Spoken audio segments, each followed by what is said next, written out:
about the Messi thing. Anything else on the Messi front, Chris, before we move on? No, I'm done. I'm falling out. I told you, I never want to bring this guy's name up again. I don't know, man. This Messi thing is just a freaking mess. What a disaster. I don't want to hear this name ever again until it's official. But they got me back. No question about it. I am ready to get hurt again. Chris, the Herons are back. Welcome, everybody, to episode number 112 of the Battle Herons podcast. I am your host, Daniel Granada, and alongside me, as always, Mr. KBD. How are you doing, sir? A lot of nice things typically come from the number 112, but today is not one of those days. What comes from the number 112? 112, the music band, the music group. Come on, man. Okay. Yes, all of right. course. I mean, we're throwing it back to the late 90s. Yeah, for sure. All right. Last game of the season. The roller coaster is finally over. And I mean, again, did as appropriately as it should have, right? With the loss. And Messi played, which surprised the hell out of me that he ran out there 90. Well, I guess ran is a bit hyperbole. He was out there for 90 minutes. And I mean, I guess we're going to get into it because it's just I don't even know what to say about this game. Meaningless. And they played like it for a lot of the game. I just want to preface something here. The first thing I did immediately after the game is run and check until when we have Diego Gomez. And guys, we're strapped in until 2026 with this guy with a club option 1 year. So, well, it's funny you say that because usually when you have these meaningless games, you say play the kids, right? Yeah, I know. I'm gonna get into that in a second. You say you play the kids, right? Because in some of these situations, somebody can like play themselves into an opportunity next year. I almost feel like Diego Gomez took this last game and played himself off the team with this performance because this is by far the worst I've ever seen him. Today was error after error. Like he had a really, really bad game today, and I think he might have played himself off the team. Like I know technically he's with us for the next couple of years, but after today's performance, they might figure out a way to move him. I think so, man.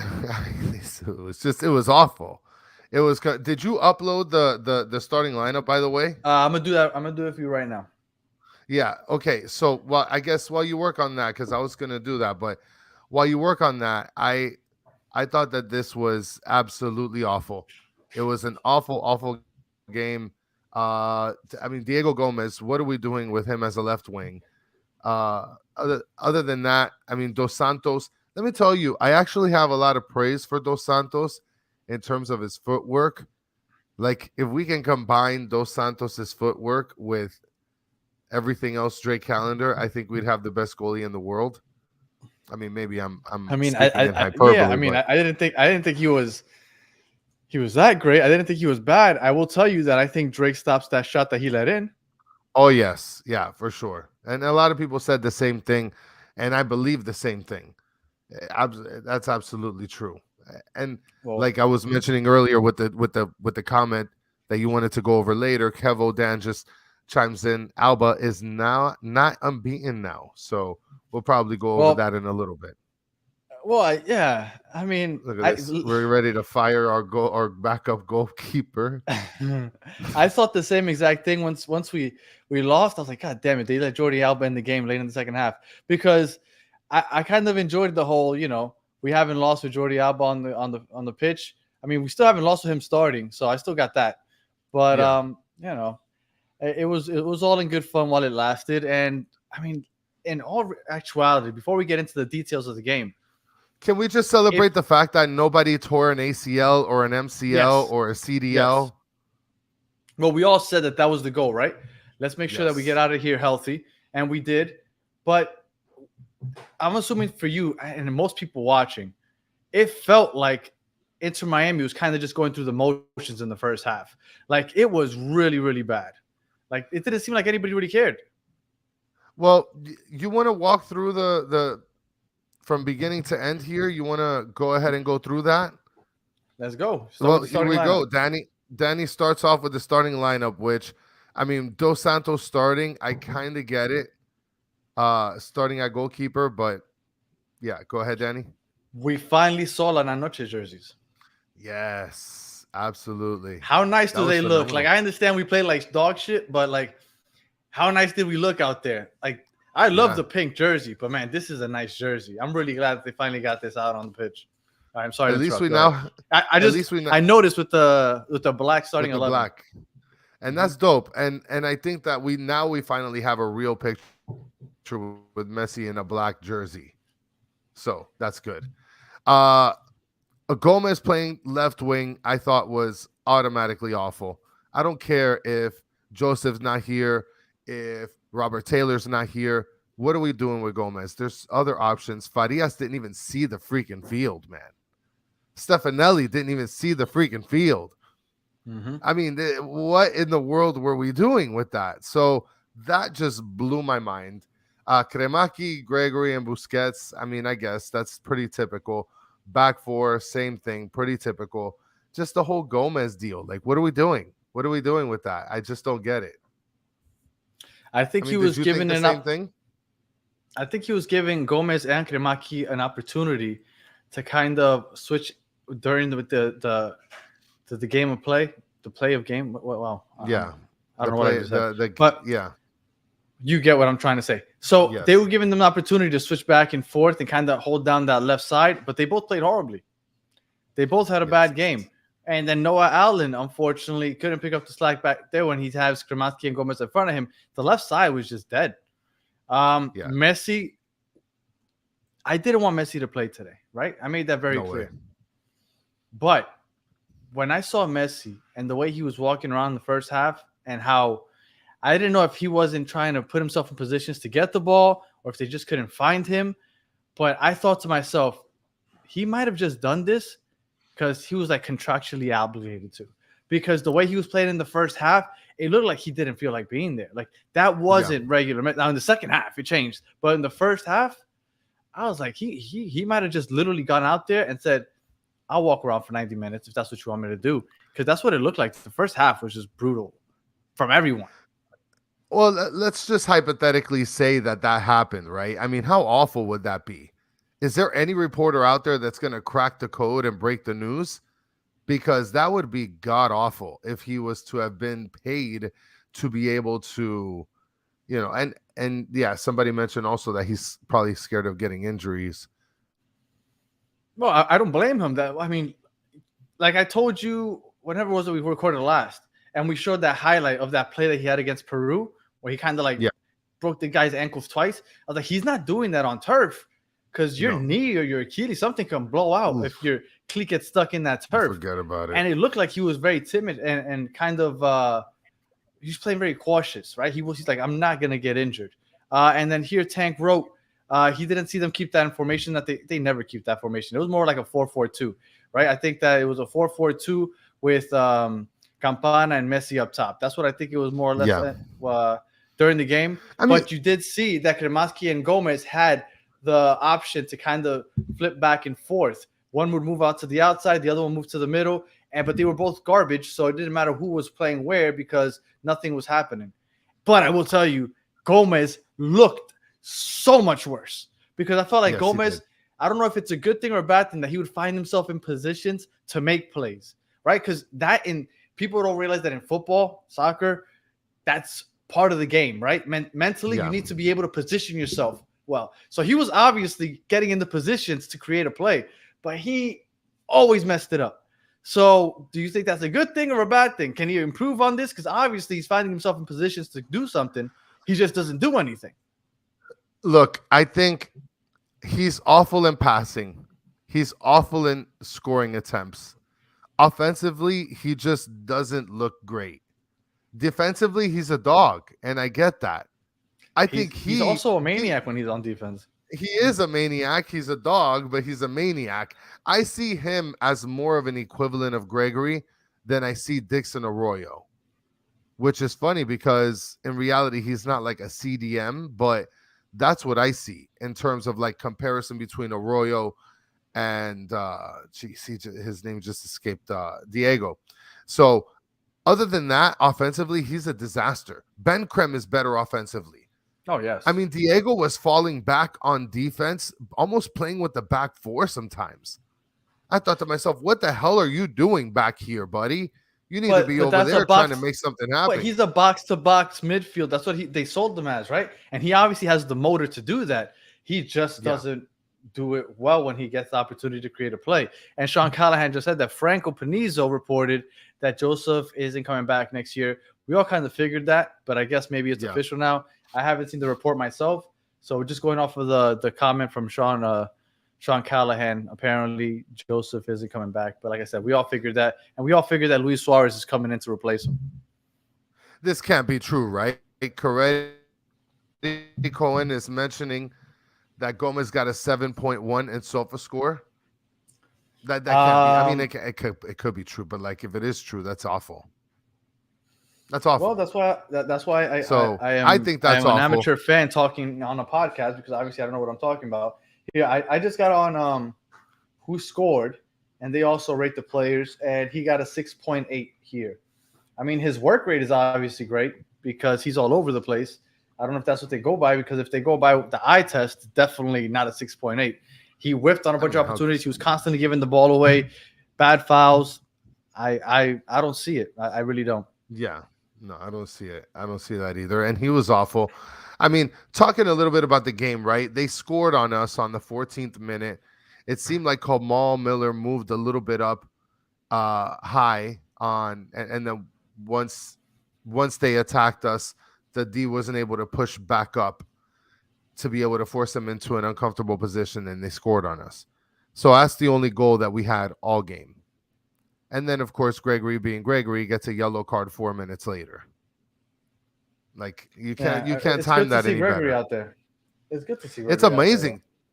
It's amazing to see Gregory because you can finally see how Gregory and Busquets are going to be playing together, which is kind of what the image was in the beginning when we had Gregory, and we're thinking, where can we get more of a creative midfielder, a creative CDM, if you will, to be able to help Gregory just be Gregory in life, right? So that's the idea, I guess. And then also we're talking about the fact that I don't think guys like Diego Gomez are going to cut it, bro. I don't think guys like Diego Gomez are going to cut it. And Arroyo, I think he's got a long contract too. And I just wanted to correct myself. I went on whoscored.com and I accidentally clicked on Wednesday's game. I just realized that. So I went to today's game. He scored a 6.7. I had said 6.8, so just about the same. Kremaki was a lot lower. It was a 5.9. But like I told you, Kremaki was almost invisible out there. Gomez was finding himself in positions to make a play. And again, that's a big deal. When I know he's not a 9, but when you're talking about like a striker, for example, they have to find themselves in an open space to create chances. He was finding himself in positions to make a play. He just couldn't convert. And he was also getting the ball away a whole lot. He was. And look at Tank. He's saying he wants to see Alba at left back and Negri as a left wing. You sure you want to see that, Tank? I don't know if I want to see that. No. And if I was going to take that route, I would go Alba as left wing. Oh, wait. He said left wing, not left wing back. Oh, okay. All right. Maybe that's the way. Alba is left back. And then we're going to. Yeah. And then Negria's left wing. We're going to get into this next episode. Next episode, we're going to have like a season recap where we talk about the whole season and all that other good stuff. But I will tell you, just look. Go ahead. No, go ahead. I'm sorry. I was going to say, looking into the future, I see in the top 3, I see Messi on the right wing, even though he's really positionless. I see Farias on the left wing, and I see Luis Suarez as striker. Like, I think those are going to be the top 3. And in the back 4, it's going to be Toto, Miller, left back, Alba, and I think we're going to have a brand new right back. I don't know who it's going to be, but I have a feeling that it might not be Yedlin. And then the midfield, Busquets, Gregory, and who else? I don't know. Maybe a new signing. Kremaki, I think, is better off the bench. But again, we're going to get into this in more detail next episode, but that's just something that was going through my mind a second. All right, go ahead. Well, somebody mentioned in the chat that we should just throw away the entire defense except Alba. So for that person, welcome to the Inter Miami podcast here. Much appreciated. Thank you for your arrival. Yeah, go ahead. I like Aviles and I like Miller. I do. I'm growing to like Aviles, and I Aviles think has Miller a is a lot of solid center great back. forward passes, a lot of through passes. His timing on those passes is really nice. He plays the ball out of the back very well, and I think that's something that people aren't giving him enough credit for just quite yet. Yeah, I've been seeing the Sergio Roberto thing quite a bit also, but I don't know how that's going to work. I was going to ask you, what was your thoughts on Dos Santos? Because everybody hates the fact that he was killing a ton of time on the ball. Yes. Do you want to get into that? Because I was late in the second half, and we could jump into that right now. Sure. Okay. So I was first of all surprised that Charlotte, for the most part, didn't press a lot during the game. But then once it got to like the 70th, 75th minute, all of a sudden they're pressing like they need to score a goal, which is completely different from what we saw on Wednesday, right? Because on Wednesday we were like, why are they playing for the tie? Yeah. Here they have the lead and they're pressing. And the only thing I was thinking is like, oh, we're going to get a counter. We're going to tie this game because they were pressing heavy. But to that point, they were pressing so heavy that our team couldn't get out of that press, and they kept passing it back to Dos Santos. And Dos Santos didn't know what to do with it because there was nowhere to go with the ball because of that press. So I get it. And I was watching the game with my brother and my father, and they're both yelling at the TV, like, just kick it, like just this long pass and just see it. I hope something happens. But, he wasn't comfortable there. This is his first time he starts. So he's trying to play it safe. He wasn't sure what to do with it, but he had to play the long ball constantly because they were pressing. And I was surprised, and I don't know what you thought about it. I was surprised at how high they were pressing, the fact that they were up 1-0, and they might have been leaving themselves vulnerable in the back when they were pressing that high. Because I was like, on Wednesday, you were playing for the tie. Now today, it's almost like you're playing to get beaten. So I was really confused. Well, while you dissect the comment that's up here, just for the people that are listening, Tank is mentioning, imagine a healthy, informed Aviles and Frey duo at center back, turn Ian into the $1 million bionic man. Well, we'll get into that after I give my thoughts on the Dos Santos deal. As far as the Dos Santos, I thought that he was great with his feet. I thought that his passes were fairly accurate, and actually more accurate than typically Calendar has. As far as like, the goal, the goal was the goal, and maybe Calendar could have blocked it. Maybe he couldn't have. I think that he did kind of sit on the ball a little too much.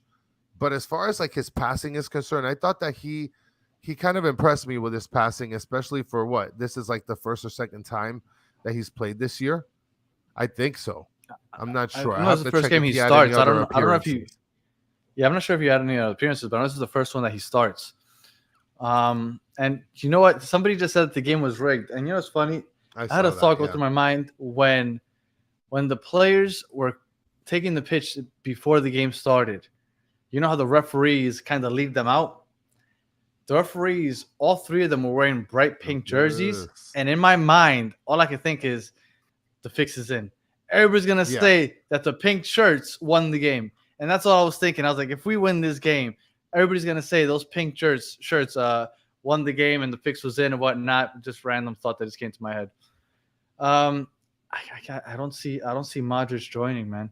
And again, we're going to get into all this next episode in a lot more detail, but I don't see Modric joining. That would be pretty cool, though. So still going through the game, right? I mentioned in my comments here, Gomez keeps coming back towards midfield. The guy's terrible. Then I put Gomez is shit up front, messes up pass from Yedlin, 40th minute. Yedlin had like a low cross or something to Gomez, and Gomez just completely crapped the bed. Yeah. Mm-hmm. And then immediately in the same minute, there was a great look from Campana to Messi, where they almost had it. I don't remember the play exactly. I had a picture, but then the quality wasn't great. And then on top of that, a minute later, there was an offsides call on Noah Allen, which was complete bullshit, by the way. At the 42nd minute, where they ended up zooming out to see if Noah Allen was offsides or not, and he was completely onside. And they pulled that back. I will tell you, we were being very aggressive with those. We were being very aggressive with those through balls. We got called for 7 offsides today. 7. Yeah. Like we were being very aggressive, and I like it. I like it. And then the ball just like for those of you that are watching that aren't used to watching teams play on turf all that often. I know the Spurs time haven't played on turf or whatnot, but the ball just rolls differently. It's like playing on rug instead of grass. And those through balls, like when you put a little pace on that ball, like it gets rolling. And it felt like we in the second half, we had a lot of opportunities with those through balls. And we unfortunately didn't convert. But look, I liked how aggressive we were being in the second half. I felt like I really thought we were going to tie and maybe even win that game.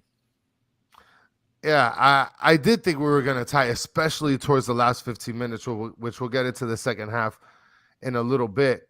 But my last comment before the first half finished is Gomez es una pinga. Sácalo. That's it. Get him out. Right? Oh, well, I made another comment.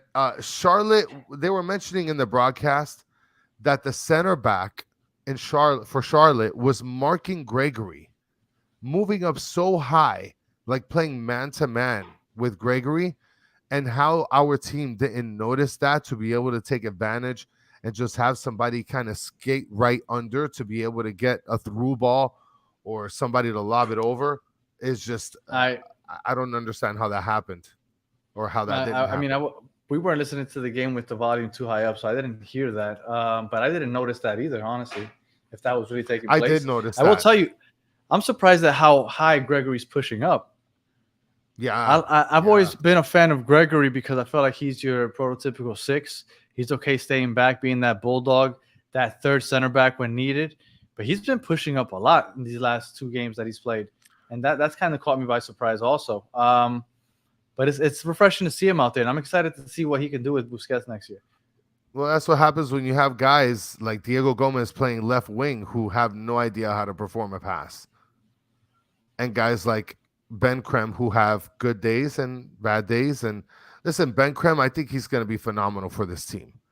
But just the last couple of games, he hasn't been doing it. And yes, Tank, we're going to talk about how their keeper was played balls out. So that's going to be towards the end. Yes, for sure. Now, that's the first half, right? And before we jump into the second half, guys. Oh, the first half? I thought it was the second half. Okay. No, that was the first half. But before we jump into the second half, take Tank's advice here in the comments. Only 4 likes. Come on, guys. Put that thumb to work. Scroll it up. Hit the thumb. Subscribe if you're not subscribed. And tell all your friends about the party, okay? Come on. Don't be whack. So starting the second half, Danny, Ben Krem was a bad pass to Dos Santos. That was the one thing that stood out to me where Dos Santos played great because he made this fantastic block after Kamaski ended up making a terrible pass in the midfield or in the backfield. I don't know if you remember that play. Mm-mm. Yeah, there was a play where Ben Krem made a terrible pass in the backfield and left it completely exposed where all of a sudden someone passed it in towards the center of the goal in the box. And all of a sudden Dos Santos had to rush out and jump on the ball. This was when their striker got injured, where the striker fell right on top. I remember that play. I didn't realize it was Ben Krem. I just assumed it was Diego Gomez because he did that so many times today. Okay, so it was Ben Krem on that play. I felt like we were giving the ball away on our own final third quite a bit, especially when we were playing the ball back for some reason. Look, it wasn't a clean game. It was a pretty bad game overall. It's just that our offense came a little more alive when we were pushing the pace and trying to beat them with that high line that they were playing with those through balls. That's why we got caught off on 7 offsides. Yeah. And honestly, I really thought that we were gonna end up at least drawing. If you would have told me to bet money on if we're gonna get shut out or not, I would have bet the house that we weren't gonna get shut out. Like I'm really surprised that we weren't able to put one in the back of the net. Well, especially considering that in the last 15 minutes, we had Charlotte on their heels. Like when the announcer started saying, this is the time where Charlotte drops everything and gets destroyed. Like you literally saw them change from a very confident, pushy team to, oh shit, we're going to get annihilated right now. The fact that we didn't have enough opportunities, not just opportunities in terms of opportunities, I'm talking about actual execution. Like, I think Gomez was a part of 3 times where we had opportunities and there was no execution. And Natalia is mentioning here, Gomez out. Everybody here wants Gomez out. Everybody. But you know what? Everybody was saying that early on when he first started, and I kept saying, give the kid more time. It's not fair. But I'm with you guys. I'm with you guys. I'm there. You still love that guy. You still love him. Well, because I'm into giving players an opportunity. Get out of here. Like, he just got here from South America. It's crazy the attention that he's getting right now because of his teammates, obviously. So I like to give these guys the benefit of the doubt. But, man, he's looked really bad. He has. Maybe he'll surprise us next year, but so far he's looked really bad.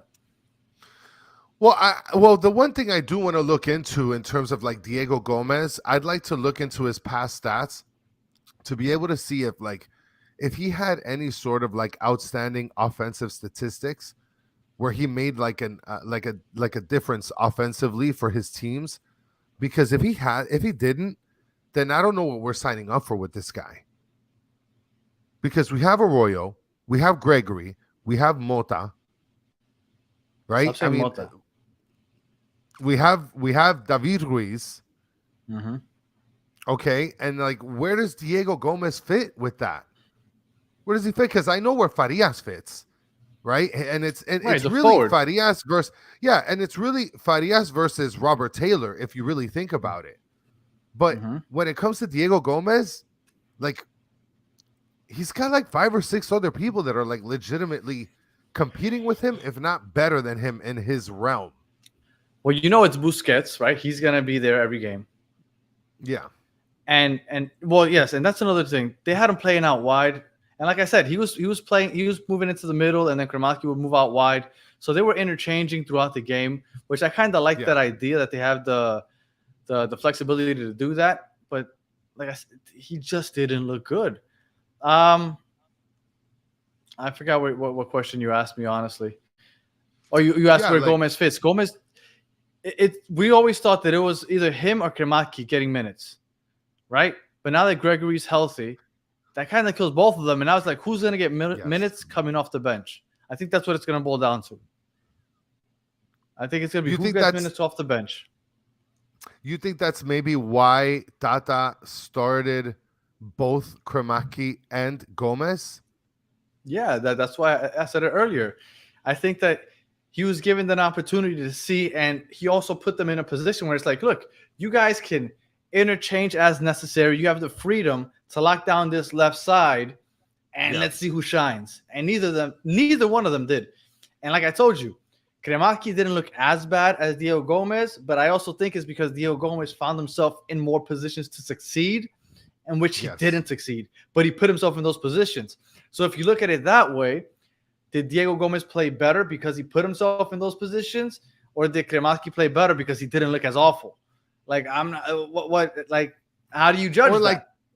Or did Gomez really put himself in those positions, or were other players passing to him put him in those positions?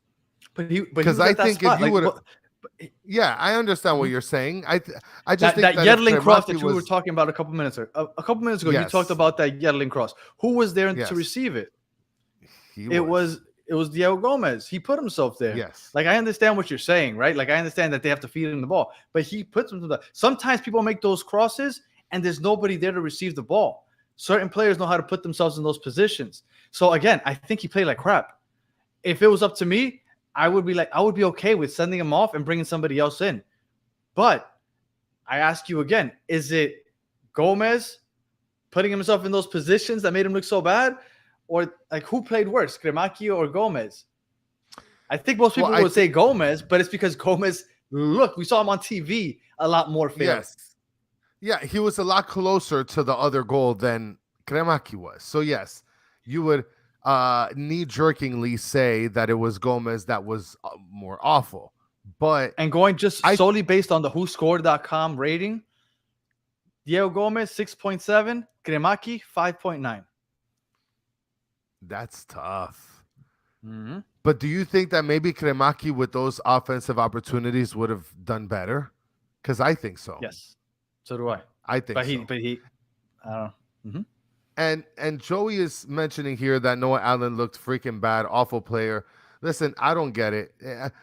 We're not protecting him, by the way, because his dad watches the show. He watches every single podcast in Inter Miami. Yeah, he watches every. He watches every one of our podcasts.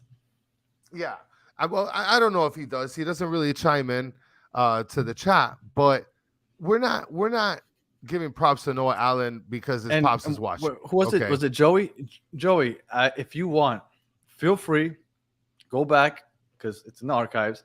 Go back to like episode number 3 or 4, which was beginning of 2022, when we would have like 4 or 5 viewers, and I promise you, we were rocking free Noah Allen shirts. Yes. Like we've been on this Noah Allen train very rip. So this isn't something new. Just putting that out there. Listen, his dad watches the show, and if we think that Noah Allen didn't do great, we're gonna say Noah Allen didn't do great. But if we think Noah Allen didn't do great last game, yeah. So I mean, look, a lot of people love Messi, and we're gonna tell you guys sometimes things that we like or don't like about Messi. Like it is what it is, you know.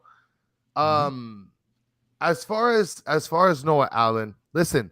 The one thing that I do have to ask you guys to sort of analyze with this all Noah Allen comparison, okay? You guys got to understand that you're comparing him to Jordi Alba.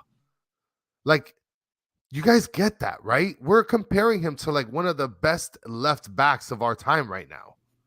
And I also want to put this out there because I hate when we do this whole thing where we're defending players, right? Because I mean, I don't want to do that, but you have to take into account David Ruiz and Noah Allen might not see the pitch if it's not for these injuries. Because left back, he is technically our third string left back because it's Jordi Alba, Negri, and then Noah Allen. Now, I love that he's getting the experience. I love that he's getting to learn from Alba, and he got to learn from Negri a bit. But let's be real. He's the third string. He's like 18, 19 years old. Like, he's got a long way to go. And I hope that he stays here so we can watch him grow and he can become that player that I think he can be while we're in this crest. Because once he's, big enough for bigger and better things, he might leave us. So. And Augustine saying, I'm just saying that because Jordi Alba's dad watches this show too. Yes, Jordi Alba. Su padre me llamó, and he told me that he watches the show. Yes. And I just want to go back to this comment here. Lucas, don't do this to my heart. Okay, if I can make this comment take up the whole screen, I would. And for those of you that are new to the show and new to the team, I want you to if they didn't watch us last year, they don't know. I want you to Google Emerson Rodriguez, and I need you guys to Google him and Google his highlights if you can. And please help me cheer him back into a pink jersey. Last year, when we first started the show, I used to have a Emerson Rodriguez graphic pop up with Chris's face and little heart eye emojis. Because he was so obsessed with Emerson. But by the way, just to finish on the Noah Allen point, you guys got to stop putting him in the same like plethora between him and Jordi Alba. Like, but I don't think I forgot who it was that said it, but I don't think he did. He was just saying that he doesn't think he's good, and that's okay for him to say that. I don't think he's comparing him to Jordi Alba. I mean, he's not. Look, he's been playing a little worse this year, and obviously you're going to see it more. I don't think this year. I thought he's played very well. I thought he played very well for most of the year. I thought the last couple of games has been rough. Well, the last couple of games has been rough because you start to see a team that's without Messi. So now everybody's like, oh, well, nobody can live and breathe without Messi. So obviously he looks like a terrible left back. He's not a terrible left back. I just don't understand it. And this is kind of true. Noah Allen is our best defending left back. Yes. Negri and Alba do not defend. So yes, Tank, that is a good point. Yes. Okay, but I'll play devil's advocate. I think that Noah Allen is given the opportunity to defend more because he's not as good contributing offensively. Right? You're not going to tell him to push up as high as Jordi Alba and Negri do because Jordi Alba and Negri they do very well contributing to the offense with their crosses. Noah Allen isn't there yet offensively, so they don't make him push up as high. And I think that might be why that's going on. Now we're going to get murdered in the chat because why? We just literally said that Noah Allen is better defensively than Jordan Allen. Okay. Well, to be fair, I think tactically, when we play Noah Allen, they let him defend more, right? Yes. Jordi Alba isn't given the opportunity to defend. When Jordi Alba plays as a left wing back, he's basically playing left wing and then track back whenever you can. Right, yes. Right. So Noah Allen is out there defending a little more. So yeah, so I guess it's unfair to say that. I think tactically we have a left back when Noah Allen plays, but that's enough Noah Allen. I don't even know how we ended up spending so much time on Noah Allen. Yeah, I don't know. Everybody loves to talk crap about Noah Allen. This is kind of why we stick up. Like, free Noah Allen, guys. You guys don't get it. Well, it's not as bad as when they talk crap about Harvey Neville. Yeah, which, by the way, like Harvey Neville, he hasn't been playing. He hasn't been playing bad in the USL. He's back. His loan is over. He's back with us, or was back. Nice. I guess the season's over. Nice. So I guess we're gonna be shipping him off as well. No, more than likely, I would assume. I would have liked to give him another opportunity. So, what were your thoughts on the game today? What were your thoughts just generally from beginning to end? Well, at the very end, I thought we were going to tie the game. Yeah. I thought that free kick from the touchline, basically, from Messi, I thought that went in. The keeper barely got a hand on it. It bounced up, hit the top of the bottom of the crossbar, and bounced out. Yeah. I thought that was going to go in. That header by Campana, where the goalie barely got some fingertips on it, and it just was enough to block it. Like, if Charlotte, and I don't think they will, but if Charlotte, by some miracle, were to win the MLS Cup, tell me that picture of that save wouldn't be like on a mural inside of their stadium for eternity. For sure. Like, that would be good, because that save right there saved their season. Now, I'm not sure the results of the other games. I don't know if they officially are in or out, but if they're in and they were to make a run, that was a big-time save. So I thought that we were going to win the game, or at least tie the game. But overall, I thought that it was uninspired. I thought they were going through the motions a lot of time. I felt like there was a 20-minute stretch where they really wanted it for some reason. Like, they're like, you know what, F it, let's start playing serious. That's when they started getting those opportunities. But for the most part, I think they were mentally checked out. I think they were okay with the season ending.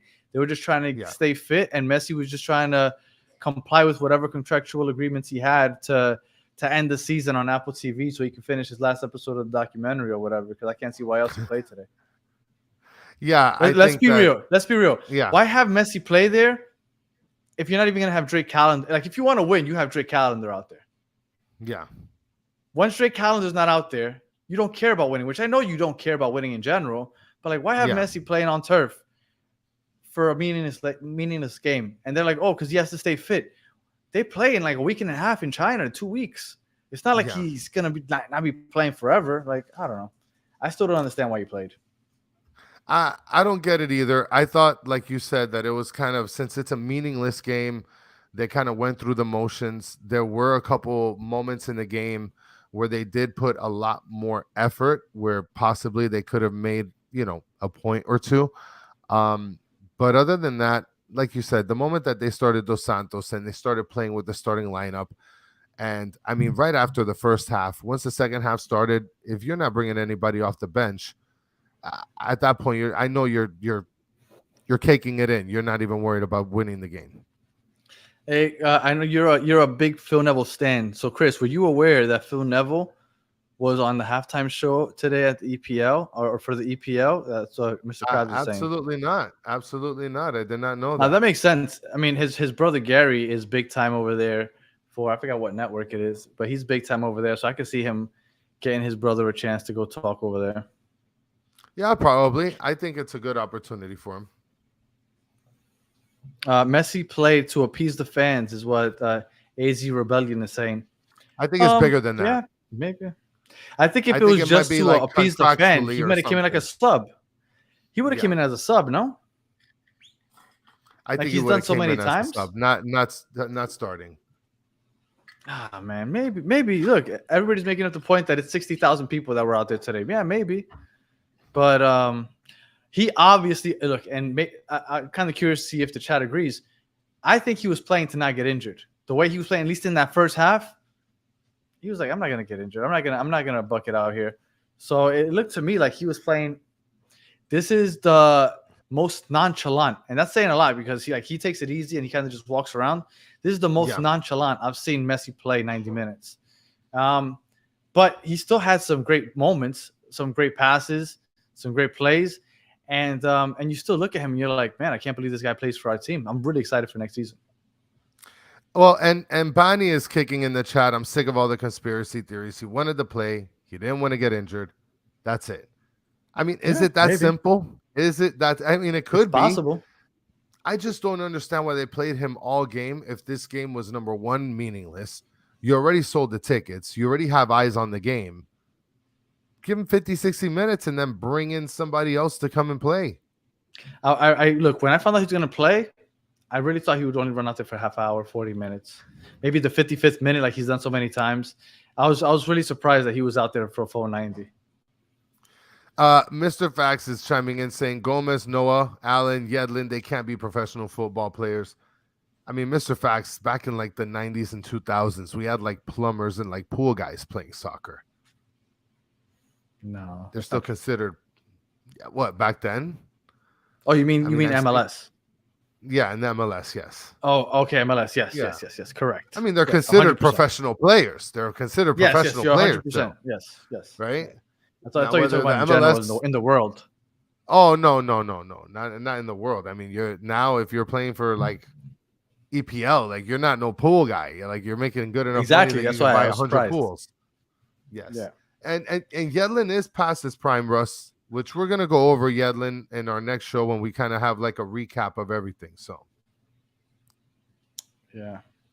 So all in all, today was disappointing for the last game of the year. I wish it would have mattered. It looked like it was a cool atmosphere out there. Yeah. Now, one thing I was thinking about, there was some people that were saying that it's BS that Messi would play since he didn't play the U.S. Open Cup and whatnot. I think we could put to bed the fact that he didn't play just because 100% he couldn't play. Because if he was willing to play 90 minutes in a meaningless game, if he could have played even just 10 minutes in that U.S. Open Cup final, I think he would have. Like, he obviously was not fit to play. And, that was unfortunately the story of our roller coaster season. Like, injuries plagued us all throughout the year. We had that first 2 weeks where we were 2-0 and everybody's like MLS champions, even though our team looked horrible. Everybody was buying it anyway for some reason. And then we followed that up with like 5 games in a row that we lost. And then we won a couple. Then we lost another 5 or 6. Fire Phil Neville. We win a couple, draw some. And then Leagues Cup. Like, it was just a roller coaster of emotions all year long. We make a U.S. Open Cup final just to lose because Messi gets injured. Like, this year was exhausting, but fun. And I guess we'll talk about if it was a success or not next episode. And essentially, it's going to be a 2-parter, just like last year's. Before Pozuelo, after Pozuelo. Before Messi, after Messi. So another 2-parter to split the series. I mean, to split the season, just like how we had last year with the Pozuelo effect. Yeah. Before Messi, after Messi for sure. And, just because I don't want to go on for another hour here, I'm not going to get into it. But, yeah, I'm kind of curious to see what everybody thinks about the whole Campana, if he's going to still be here. I know he has the contract, but with Luis Suarez, how does that look? Yeah. Does everybody think? I don't want Luis Suarez. I know that he's going to come. I know he'll probably play well. But if you really think about it, what do you think happened with Joseph? Like, he was one of the best in 2018. If you were to tell me, what do you think happened with Joseph? Why isn't he the 2018 Joseph anymore? Well, I mean, I think that maybe the injuries that he had just sort of plagued him, and he's just not the same. He's just not the same quality player at this moment. I agree because of the knee injuries, and he's 30 years old now. So here comes Luis Suarez, who's considering retirement because he has 2 bad knees and he's 37 years old. And now we're like, he's our savior. Now, do I think he's going to be able to play very well? Yes. Do I want to invest in a player that is that old with 2 bad knees? And everybody's like, oh, but he's killing it in Brazil. He's killing it. I don't care. Get a Griezmann. Griezmann's a lot younger and healthier. Figure out a way to steal Cucho from Columbus. I'll take Cucho over Luis Suarez. Yes. I've fun. Anybody that knows me right now, for those of you that don't know, I'm a big Cucho fan, and that's who I'm rooting for in the playoffs now. I want Columbus to win. Shout out to the Wiseman podcast. That's who I'm rooting for them. I'm rooting for Cucho to win the cup. But anyway, there's plenty of people. I would take everybody's like, but who else would you? I would get anybody else. Anybody. Don't give me Luis Suarez. Everybody's like, but he's gonna kill it here. I'm sure you can find strikers from all over the world that will kill it here. Like, why are we going for this 37-year-old with bad knees? There's a janitor or two that'll link up with Messi on a good pass. I promise you. I'm pretty sure we'll be okay with Campana. Oh, no, look. I mean, everybody here is just dying for Suarez. Brazil League over MLS League. That's fine. And I'll take any strike. Tank, name me a top striker from Brazil. I'll take him. That's not Suarez. I'm sure there has to be more than one. 100% there has to be more than one. Give me that guy. Whoever that guy is, give me him. I don't want Suarez. I don't. But when we get him, because I know we're going to get him, I'm going to celebrate his goals because I know he will play well. But like, why are we getting these old-ass guys? Like, this is what we were trying to get away from. And then it's talking about not just 37-year-old Suarez. Let's get in 39-year-old Modric while we're at it. It's like, holy crap. Like, you guys realize we're playing like 50 or 60 games next season. Bani is saying that no top striker from Brazil wants to come here. Bani, you're telling me that there's not one decent striker in Brazil that's willing to... They want to stay in Brazil? If you want to go sit with him in his living room and say, you're going to play with Messi, possibly go undefeated, win multiple trophies, and live in Miami, Florida. You sure you want to reject me on that offer? You sure? You sure about that? There's absolutely no way. Look, and I see what Tank is saying. Yes, I understand that Suarez is one of the greatest nines ever and assisting. I watched him with Neymar and Messi and Barca. I get it. I know. But that was, what, 10 years ago, 8 years ago? They won one Champions League title with those 3 of them together. Like, I get it. He was good. He still is playing well.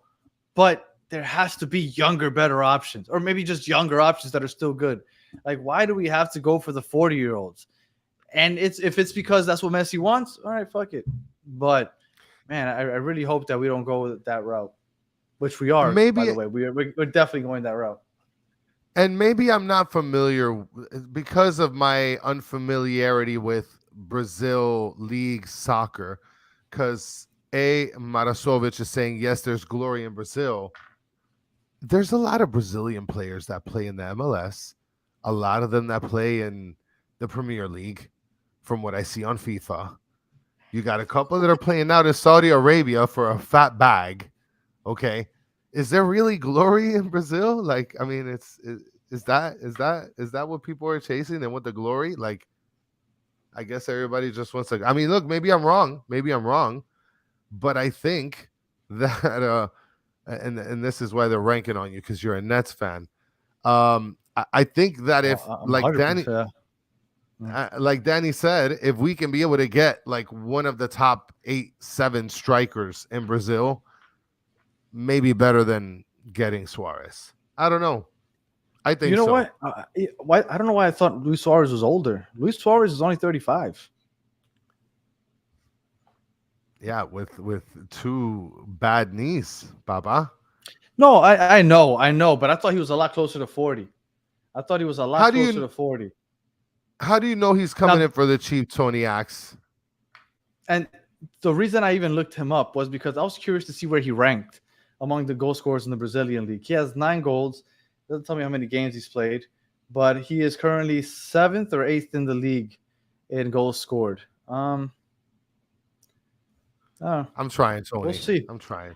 We're we're gonna get a lot deeper into this, and I'm sure it's gonna be fun, especially if the chat is live enough to participate in our next episode to talk about people we think should and shouldn't come, why we think they should and shouldn't come, and people who we think should be left off the team. I have a feeling that it's gonna be a consensus about Diego Gomez, though. That's just my inkling. For sure. I mean, that's basically it, Danny. It was an awful game. End of the season. It was better than what we anticipated, right? We weren't too greedy.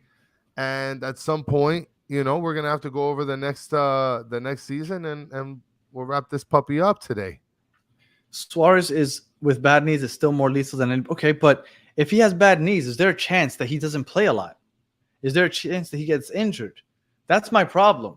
If you could tell me, and obviously you can't, but if you could tell me he's going to play every single game or he's going to play 80% of the games, then the contract's worth it. But we don't know that. And if he has two bad knees, and again, he was talking before Messi got to Miami about how he was considering retirement because of his knees. It's like, damn, if you're considering retirement because of your knees, it doesn't sound like somebody that I want to be counting on to be the difference maker on my team. So if you were to tell me you're going to pay a fat contract for a guy that's going to play 30 to 40% of the games the entire season, do you think it's worth it? Don't even put the name there. Just put a top striker, blankname.org, 30% of the season. That's all he plays. And you pay him big money. And somebody just corrected me, and I just double checked, and they were right. The website where I looked for the standings or the rankings and goal scores had him at 35 years old, but he's not. I just looked it up. He is 36, and in January he turns 37. So he'll be 37 by the time we start playing games. So anyone can get injured. Yes, this is correct. Anyone can get injured. Now, with that being said, would you sign somebody that's injury prone? Like, I understand that anybody can get injured, but you have to think, right? Like, I don't know how many people here were into the NBA, but like, if you could sign Tracy McGrady or Grant Hill back in like the early 2000s, Grant Hill might have been a better player overall, but those knees you knew weren't holding up. You're taking T-Mac, and T-Mac can get you 30 also. So, it kind of goes down. That's how I'm viewing it. But again, I still think that he will be a player for Inter Miami. I will be rooting for him, obviously, even though I don't like him. And I think that he'll do well as long as he can stay healthy. And Tank is mentioning worth it to put more butts in seats and sell jerseys. Listen, we already got that with Messi. We don't need anybody else to help sell seats and sell jerseys, Tank. I promise you, that's not going to be a problem for the next 2-3 years. But who are we slandering? We're just saying that the guy's old. I mean, we're not slandering anybody. And he's falsifying birth documents. Is he? Because apparently he's 36 years old and then 37 on another website. No, that was a bad website. That was my fault. Oh, okay. That was my fault. It's a joke. But apparently we're slandering. We slander everybody. No. We hate everybody. But yeah, I think that we're really we're very careful about criticizing people. At least I am. You're pretty crazy. But I try to be careful when I criticize people. But Suarez, and maybe it's a bias because I really don't like him. So what he did in 2010, I forgot what African team it was against, but he would score at least 20 goals a season, maybe. But I don't like him. What he did in 2010 when he bit Chiellini's shoulder, like I'm not a big fan of Suarez. Ghana, thank you, Francisco Garcia. What he did to Ghana, where he basically crushed their souls by taking that red on purpose, blocking that shot with his hand in the goal. They ended up taking the PK. They missed it. It was a disaster. I'm not a fan, man. I'm not a fan of that guy. I really am not. Him biting people. I'm not a fan of him. Yeah. No, I know. You know what my favorite highlight of his was in Liverpool when Agüero scored that late minute goal for Man City back was in 2013, and they won the cup, the League's Cup, and then you watch Suarez really upset about it when they switched over to the Liverpool game. That was my favorite Liverpool Suarez moment. So you can see how far back my Luis Suarez dislike goes. Any final thoughts, Chris? I mean, like I said, the season was better than anticipated. We can't be too greedy. We got Messi halfway, a little bit over half. And it is what it is. We're building for next season. And be on the lookout for our next episode, guys, because we're going to go over kind of what we thought in terms of this season, both pre-Messi and post-Messi. So just make sure to, put that on your calendar at some point and hang out with us. And please watch Suarez play with Messi. You'll love it. No, I know.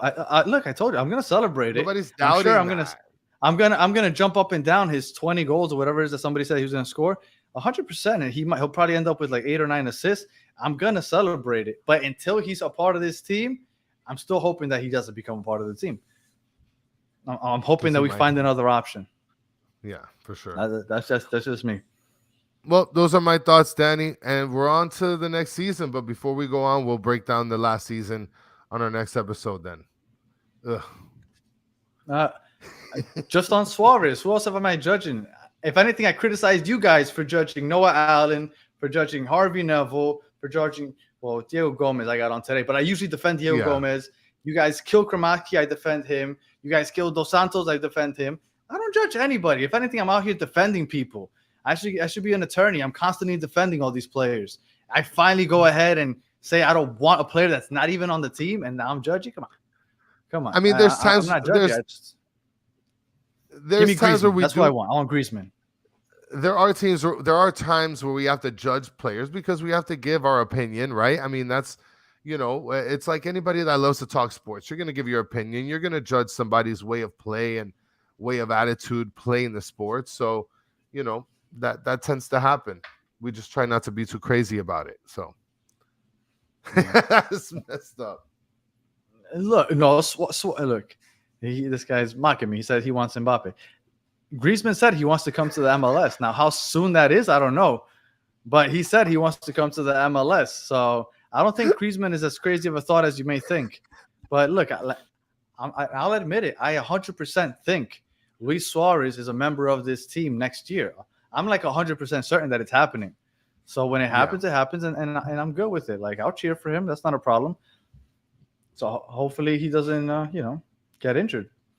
All right.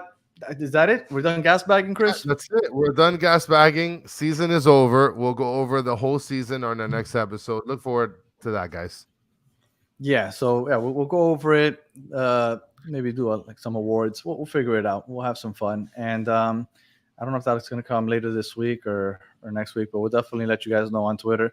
If you don't follow us already on Twitter, go ahead and follow us at Battered Herons. All right, so I guess let's close it out. If you are listening on audio, thank you for listening all the way to the end. We appreciate you sitting through the whole episode with us. Please leave us 5 stars, review, comment.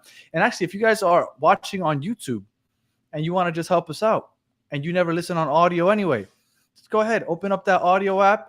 Go ahead, give us a quick 5 stars, a quick review. Tell us that we're gas bags, that we're judgy, that we hate Suarez for no reason, whatever it is. But if you want to help us out, that would do us wonders if you just go ahead and subscribe and never listen to us anyway. And if you are watching on YouTube, thank you for watching all the way to the end. Please like and subscribe. And as always, if you are part of the chat, thank you for participating. We love interacting with you guys. You guys, as always, are the best part of this show. We appreciate everybody from Tank to Esteban Dito, which I don't think was here today, but everybody that has joined us all season long. It's been a fun season. And here's to another year of good stuff. And I don't know. Let's see. Well, we'll have fun on the next episode. We'll figure out what we'll do this offseason. So as always, until the next one, have a good one.